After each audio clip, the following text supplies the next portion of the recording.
What is up, ladies and gentlemen? Your sweet Zionist prince, white colonizer, coming to you live from Israel. Right now, I have two incredible people. White colonizer. As an Arab, I hear that. And it works. He's like, I'm more white than him, and I'm an Arab. Sweet Zionist prince, Oh white my God. colonizer. Oh my It's a God. full title. Oh, yeah. I'm here with two greats, ladies and gentlemen. We have other Barak here on the left, incredible YouTuber, advocate for Israel, lovely human being, basketball player, coach, extravaganza, and then the incredible Mansour Ashkar, YouTuber, advocate for Israel, ex-special forces, incredible human being, one of the most incredible people I've had the chance to talk to and make content with together, and also an Israeli Arab from the Druze heritage from the north of Israel. So we're going to have a conversation today about something that I blab about a lot on my channel, you guys know, which are Arabs. And I love having this conversation. And actually, I've talked about this on the channel quite a few times. Mansour has actually changed my mindset this year on a lot of things, because I'll start this conversation with something that you told me that I think was maybe one of the most pivotal things that happened to me this year. I tell Barak about this all the time. When we went up to Majd al-Shams together, we went there, for context, 2 or 3 days after Hezbollah Shaitan launched a rocket attack on children playing in a soccer field and killed 12 children. And we were up there when it was really raw and fresh, and the emotions, and we were driving up there. It was me, you, and John Lagarda, another incredible creator. We were having the most fascinating conversations in our drive from Tel Aviv to the Golan Heights. And one thing that you had said, I asked you, what do you think is the solution? I asked you straight up, how do you think we can solve this? And you told me straight up, in the Arab world, you cannot operate the way that we have been operating in Israel. Mm-hmm.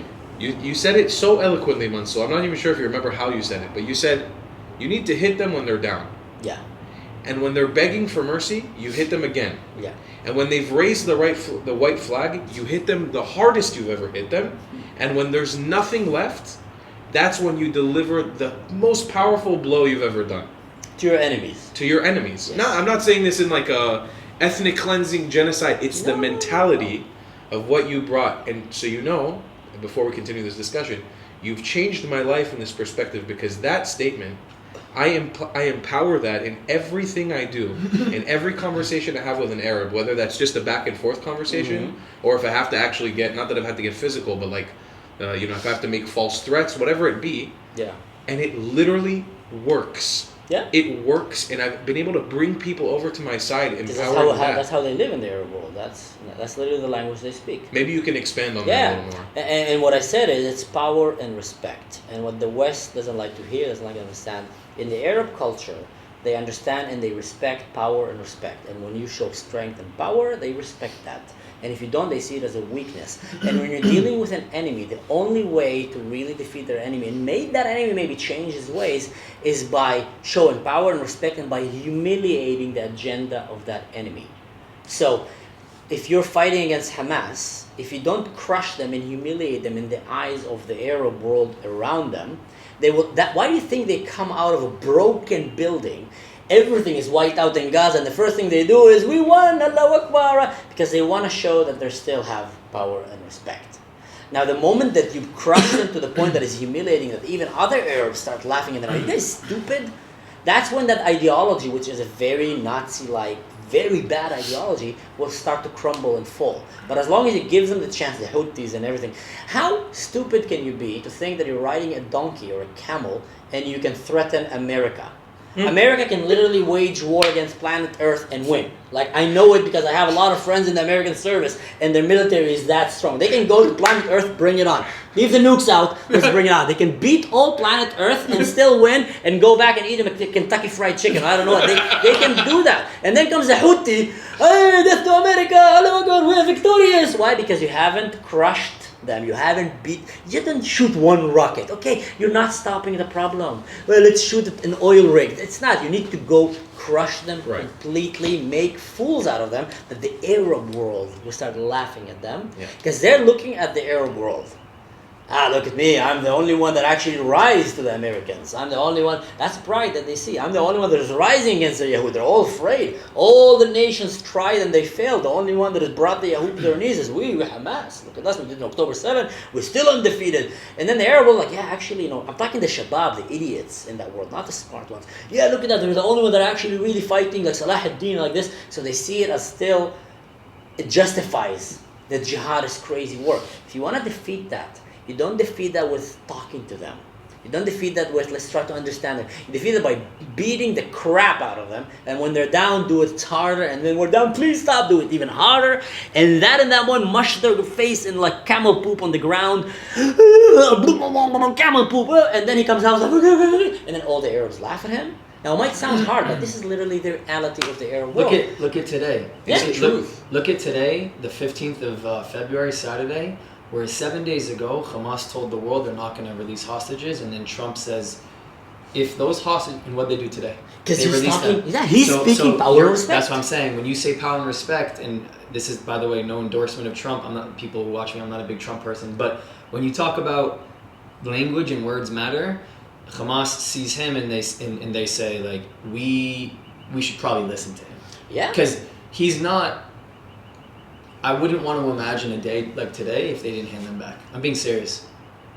It would have been terrible. He gives the green. We're in a shelter. I mean, he gives the green light for let's go. Yeah. That's what he tells Bibi. Do what you gotta do. That's what he does.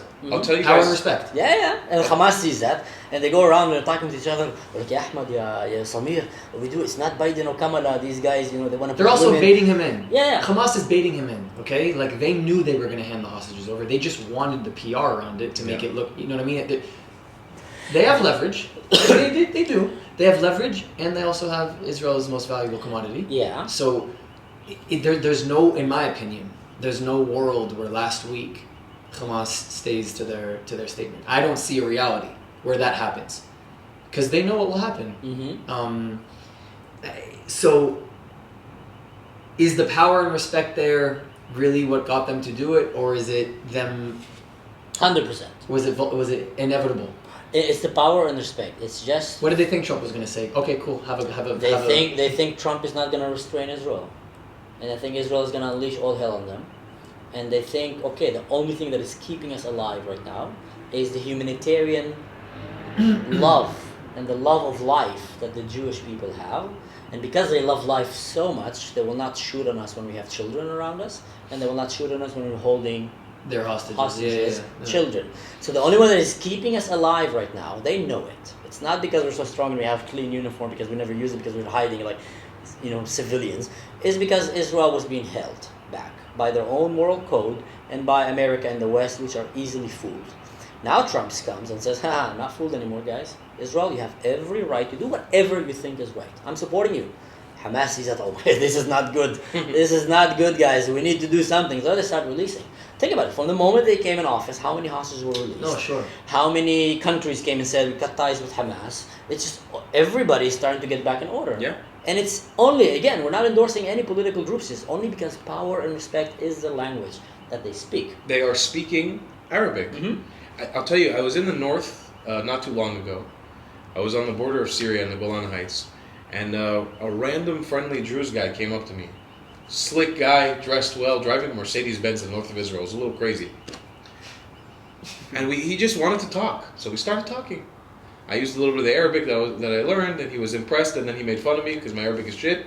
And then he went... Getting better. He went, you Jews are the stupidest people on planet Earth. Yeah. And when somebody Druze... but that's how perceived. When somebody Druze tells me that, I open my ears. I listen up. Because anytime a Druze person has been in my life, there's always some lesson to be learned there. It's never just we're like the baby Yodas of the Druze. The Yodas of the Arab world. You guys are like wizards. Smart, Yeah. just sitting there. Let me tell you something. You guys are Buddhists. Here's a cup of coffee.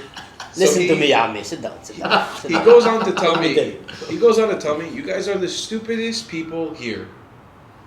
You need to start thinking like a Jew and acting like a Druze, which really resonated with me. And he gave an example. I said, how so? I said, why don't you guys take control of the country? I'd give the Druze control of the country. So we don't want it. Yeah. No. We don't want that headache. Yeah. That's because we're smart. Yeah. And I was like, so what do you think we should do? He said, do you know what happened recently? I think it was a couple of years ago.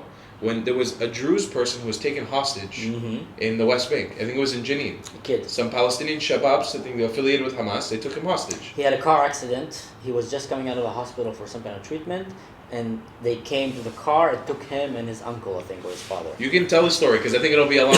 This is basic. One of the biggest eye-opening lessons in the Israel-Palestine conflict, in my opinion. If there's anything we could learn from it, it's this. So he actually heard that story from a dear friend that is in the Shabak, that was in the top secret unit, that was in charge of going and rescuing this kind of operations. And he suddenly gets a call and you hear an Israeli kid was just kidnapped by Hamas. They didn't say Druze, nothing. An Israeli kid.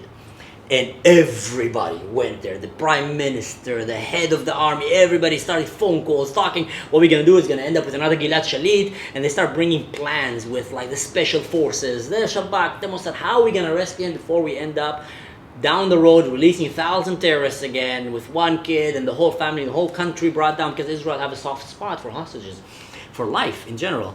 And while they're making the plans, the Shabaknik comes and tells me, we suddenly get a phone call, okay, everybody stand down, the kid is back, Hamas problem back. And they're like, no, what do you mean? Stand down, everything, no, we're not standing down. How did it happen? Hamas doesn't give back, and it wasn't Hamas, it was other Jihad Islam. They don't give back hostages. What happened? It says, the Druze went and brought him back. And he told me, like, the Druze, bunch of guys from the village, they don't have submarines. They don't have nuclear weapons, F-15s, I don't know what. They humbled us. And he said they spoke the Arabic language. What they did is they went to the same village with masks and everything, kidnapped a bunch of Palestinians, workers that are working in Israel and over there, and told them, send them a video, same style. Told them for every hour that you don't bring that kid, we're going to send one of them in a body bag to you. Starting now. No. Brought them back. That's it. End of story. Finished. They spoke the same language. Don't play with it. It's crazy. Yeah, it's the crazy, Jews. but it's unfortunately, and I think this is something you and I can resonate on, because you grew up in an Eastern mentality until a certain point in your life where it became more Western. We grew up in a Western mentality for a lot of our lives until it became more Eastern. Yeah. And I think for us, who come from this Western mentality, a lot of it, we still have to fight that inside of us of, no, I want it to be democratic, and I want to be nice. No. I don't want to resort to this. We know we both don't want it deep down inside. The rhetoric that you guys see me employ in my videos, where I'm angry and aggressive and sometimes demeaning, it's not something I want to do. It's not something any of us want to do. But it's necessary. You have to learn the language. I live among both cultures and I understand both cultures very well. But I also understand that your culture, the Jewish, the Christian, the Western, you see diplomacy as a sign of strength. You see violence as a sign of weakness. It's not. Weak people resort really fast to the fist, to violence. Strong people restrain themselves and choose peace over violence. In the other side, it's the complete opposite. Yeah. Complete opposite. They say, if he's stronger than me, he won't let me hurt his children. He won't let me kidnap his daughters. He will beat the crap out of me if I even touch one of his kids. But if he actually lets me and he want to talk, it means that he's afraid of me. It means that I can do more. I can touch more of his daughters. I can touch more of his kids. I can kill more of his people. So it's literally just a different understanding. If you're strong, you don't do that to a strong person because he will use his strength to stop you. And the West, by seeing that, is like all your friends will be sitting like, oh, you're so strong. You're way stronger than him, but you choose not to fight with him and you choose to talk to him. They will see you as strong and clap their hands in a coffee shop in Tel Aviv. While in the Arab world, they're saying like, look at these idiots. He just went and he just did something to them and they're not doing anything to him. That is literally the way they see it, and that's what I mean. Diplomacy in the West is not the same thing in diplomacy in the Arab world. Diplomacy in the Arab world is respect and power, and they come together. And that's why you always see, like, the leader in the Arab world, he needs to be respected. That's why you always have a good Arab country that is functioning. What do they have? A strong leader. They have a strong king, and they admire him. And usually, if he's a moral one, he's going to bring that country into very good, sometimes even better achievements than the Western countries. Because he's a very moral, very strong leader, and he doesn't play games, and nobody mess with him. He says Al Jazeera is not here, khalas, and Al Jazeera here, no talking about it. He says, I'm not going to allow any Muslim brother to operate my... That's it, end of story. It's over. End of story. And the people listen. The people listen, and they're happy because they keep their streets safe. The moment that you take a strong leader, even if it's a bad strong leader, Saddam Hussein or Gaddafi, what happened? Whole mayhem and mess. Because it's just, they're not really, the religion itself, the culture is not adapted to take democracy. It doesn't work for them. Yeah. And it doesn't mean that you should force it on them. It just doesn't work for them. Do you consider in that category Hamas a bad, strong leader? Oh yeah. Bad, Hamas strong, is not only strong. yeah. That way they love him, and that's why it's so important for Hamas to keep the image of winning, because you can't be a strong leader if you're like a loser. Yeah. So even doesn't matter. Their whole country got wiped. They coming out. They starved their own people. They still have the audacity to come like they're the victorious. They still come out with a keffiyeh and a It's the green most headband, important. and there's nothing left. There's 3 Palestinians left. Those 3 will be like, well, Sure. Hamas In is the Arab now. world, the moment you Sure. lost your respect, you lost everything. It's more important than life. You lost your respect, and that's why I say if you want to defeat an evil Arab mentality, you need to humiliate that mentality. But that's also true about others, like Nazi Germany. One of the reasons it got humiliated, defeated and humiliated, the Nazis themselves were like, nobody's walking around boasting anymore, I'm a Nazi. It's a big shame. Now they're a bit rising up, but it's a big shame because it got humiliated. It got really crushed. With Hamas, we never really got to finish the job, and every time we're getting close to finish the job, we stop. And I really hope that now they finish, because that's the only way. I'll end this conversation on ending on something. I'd love to get the 2 of your thoughts on it. I was having a conversation last night with somebody from Saudi Arabia on Omi TV, and it goes right off of what you were saying. We were talking about the history of the Israeli-Palestinian conflict, and I noticed this thing in his eyes, because I feel like as a Jew, especially as a Mizrahi Jew, I command a little bit more respect from people in the Halijis and the Hijazis are willing to listen, at least listen. They don't have to agree with everything, but they'll listen. As opposed to Levantine Arabs that just shit all over you. Like, Hijazis and Halijis will listen because they find you fascinating. Yeah. And they don't really know a lot about you. And I told him, I was telling him about the fact that the history of Palestine is very obscure. He was like, no, but there was a president of Palestine. I told him no. And I told him about that. He was like, there was a country of Palestine and you invaded it. And I said, no. And then I went on ChatGPT and I asked Google AI and I said, hey, tell him. And they told him that there was never. And he said, I still don't believe it. And I said, how can you be so deep in the conviction? And you know what he said to me? He said, my whole life, my leader, my king, he has told me, and he has told my country, it's more important that there was a Palestinian state and that there was a Palestinian country. And there was a Palestinian president. And then the Jews invaded. And the only way that we have peace, as us Arabs of the Halij and the Hijaz, is by giving the Palestinians a state. They would choose 10 out of 10 the word of a respected leader than the truth. Because... Well, that is their truth. Yes, but the thing is... That is their truth. True. So what you're saying is bullshit. I'll give you an example. I have a very good friend of mine. He's an American tour guide in Israel. And he had an Arab driver. And he was taking a group of Christians, showing them different kind of, places of history and archaeology. And they were staying next to an Arab village. And he was teaching about the archaeology because it was literally the archaeology of a Jewish town that was there. The clay is showing that and everything, and the synagogue. So while he was speaking, the Arab driver comes with a cigarette and says, no, this is all, no, this is not true. And the tour guide said, explain to us. He said, that's my village over here. My father told me that there were 4 million Arabs living here. And then the Jews came and took it from them. And so then the tour guide says, it can't be 4 million. He said, no, it wasn't 4 million. He said, if there were 4 million people here, we will have so much like archaeological evidence showing it. Like you'll have so much. There's nothing. There's not a single one. You can't. And then he got angry. He said, are you calling my father a liar? And he said, I'm not calling him a liar, your father, with all due respect. But I'm just telling you, like archaeologically, what you're saying is not true. There's no evidence of an Arab community that was here for hundreds of years, like you're claiming, in an empire of 4 million. There's just no. And he got so angry, almost about to fight him. And then the tour guide called me. He's like, how can I? I said, you can't talk to him. You're basically, what you're saying is you're giving the truth, and that truth is making his leader, his sheikh, his father, look like a liar, and he would rather die than admit that. So the truth doesn't matter anymore. And that is also, again, power and respect. You respect that person so much that there's no way I'm going to say he's a liar. Right. Even if he's a liar. And that's why it's hard. It's also personal in that instance. Like, how could this guy think to himself that my father was lying to me, or could lie to me, or would lie to me? So there's really nothing that can obstruct that unless the father somehow came back in the picture and said, hey son. So in fact, he wasn't necessarily saying directly your father's a liar, but he was saying your father's a liar. Yeah, because his father is lying.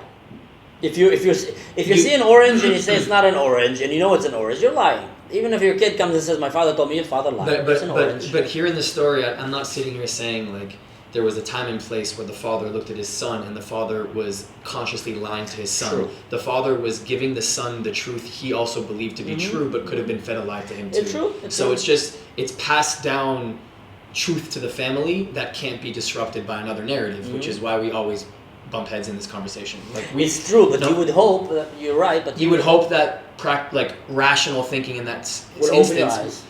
You can't when it's tied to family. Exactly, that's a problem. I don't think so. But that's a problem. It's a mess. I say the Arab world has this issue of introspection, of being unable to admit failure or shortcomings in order to develop to the future. It's true. And it's a really big issue because even in Saudi, if we can establish that in Saudi Arabia, they're doing some things right. I'm not going to say they're doing everything perfect, but they're doing some things right. Even then, if you can't admit to objective truth, which is that there wasn't a Palestinian state, there was never a Palestinian president, amongst other things that I had a conversation with this guy about, if you can't admit the truth, you're living in a lie. You're living in a delusion. Yeah, there's two main problems that they're just constantly ignored by the West. One is taqiyya. It's the permission for Arabs to lie, to promote the agenda I made a video about of Islam. This, no wonder. And the second one is going to relate straight into that. It's never giving back land that is under Sharia law. Correct. This is biggest haram than the Sunni and the Shia hating each other. That's why you see that when they're hating Islam, hating Palestinians, the next day they're all, no, the Jews are all the problem, don't give Palestine away, because every land that has been taken by Sharia is a direct order of the Prophet that the whole world should become Muslim. Correct. And every land that was under Sharia, the blessing of Islam, and suddenly was taken away by the Jews or the Christians, is a big haram. You're pushing back the biggest thing, which is advancing futuh, opening the world to the light of Islam. That's how they call conquering the world. They call it futuh, opening to the light of Islam. And they would never want to give that up. And even more, if let's say now, Gaza, America takes Gaza, and they kick all the radical Palestinians out, and then they allow some of the peaceful ones to go in, and then run down the road, 5-10 years down the road, and that place looks like Singapore, beautiful, and the Palestinians are living happy there, Americans, Jews, Israelis, tourists. It's just like, wow, I can't believe this was Gaza. How is that going to make the Arab world look like? Okay, what happened, guys? So suddenly Sharia, every time you actually defeat Sharia, things get better. It's going to make them look worse. So they have a big fear. No, we can't let that, because they know what's going to happen. Yeah.